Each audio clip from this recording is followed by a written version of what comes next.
Living in the city, you can never be too sure what's in the soil.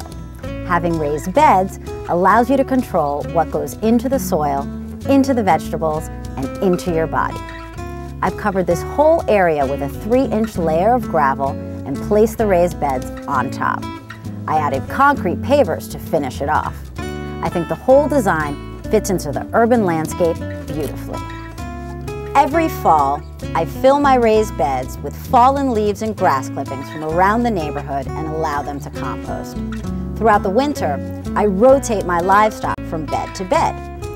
Because my raised beds are consistent in size, the cages fit perfectly in every bed. I place plastic over the soil to jumpstart the warming process using passive solar energy. Now, because I'm using raised beds, I can plant earlier in the season. To help do that, I'm going to use a hoop house. A hoop house is very easy to build and creates the perfect microenvironment for your early plantings. I'm using 6 1/2-inch PVC pipes cut at 8 feet. I drill holes every 2 feet on one pipe, and I drill 1 hole at 4 feet on the remaining pieces. The next step is to assemble the frame. I'm using 1 1/2-inch long bolts and wing nuts to fasten each pipe to the center ridge pipe. The ridge pipe keeps the hoop house level and stable. I individually bend the pipes in place and level the hoop frame. Now this bed is ready for planting. Raised beds take the back-breaking work out of gardening by bringing the garden to you. The 4-foot width keeps everything at arm's length. Containing your garden allows you to maximize the growing space you have by producing greater yields in a smaller area. Other advantages include good water retention in the soil, and better yet, you can never overwater because it has great drainage. For the most part, I find that I only have to water on hot, dry summer days. I'm here in my workshop to walk you through building your own raised bed. Now you can build your raised bed out of any material you choose. Recycled lumber, stone, brick, concrete. I'm using 2 by 10 by 8 foot lumber that I purchased at the lumber yard, and I got them to cut it straight down the middle for me. So I got 2 pieces of 2 by 10 by 8s, and I got them to cut it down the middle, so that gave me 4 pieces.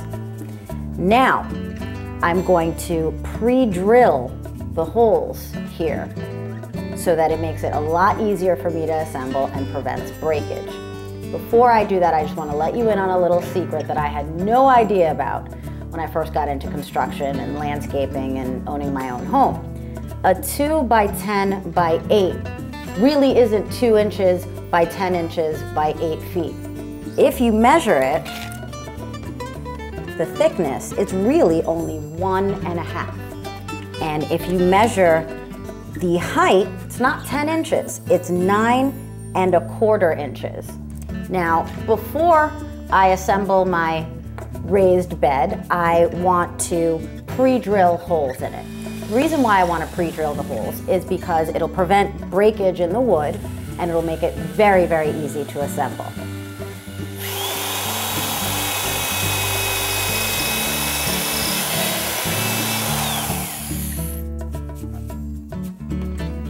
So I'm going to continue pre-drilling my pieces of wood, and then we're going to get ready and assemble our raised bed.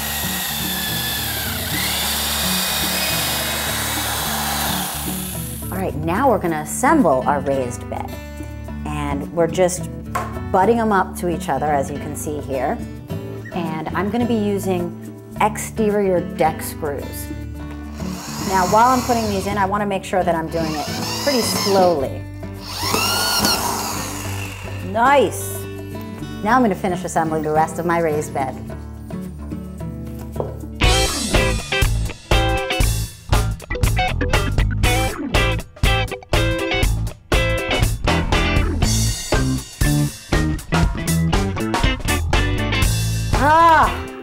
I'm done.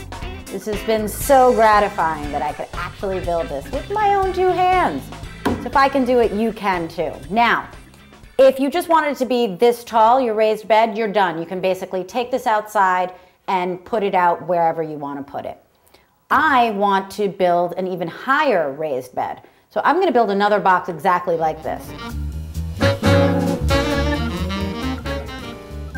you definitely want to make sure that you use screws that are exterior screws and are for wood. Now I'm ready to place all of my 4x4 raised beds into my new secret garden.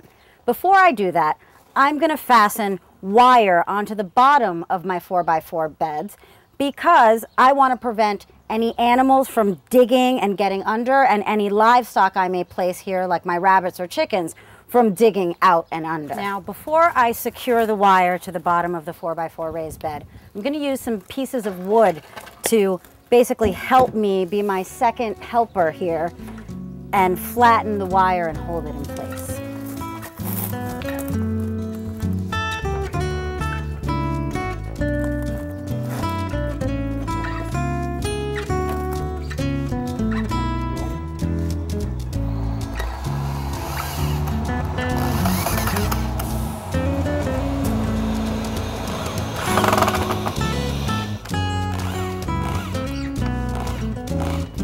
So this raised bed is almost done.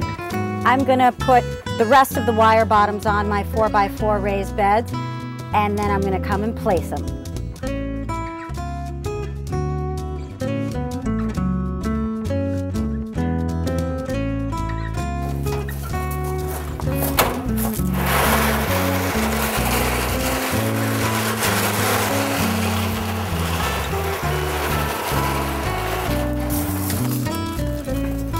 And over here is a little more. Very close to being done. I've already placed my 4x4 raised beds approximately where I want them. I just have to add one more 4x4 raised bed on the brick patio side, clear my materials, and then I'm going to show you how you build your own garden gate. Now it's time for me to cut my supports for my small livestock cages. I'm going to measure this 2x3 piece of wood to 16.5 inches.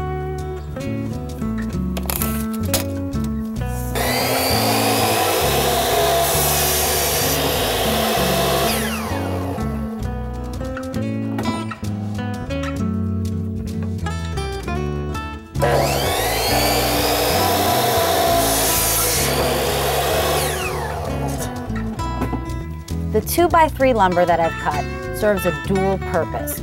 It connects the top and bottom of my raised bed together and also supports my small livestock cages.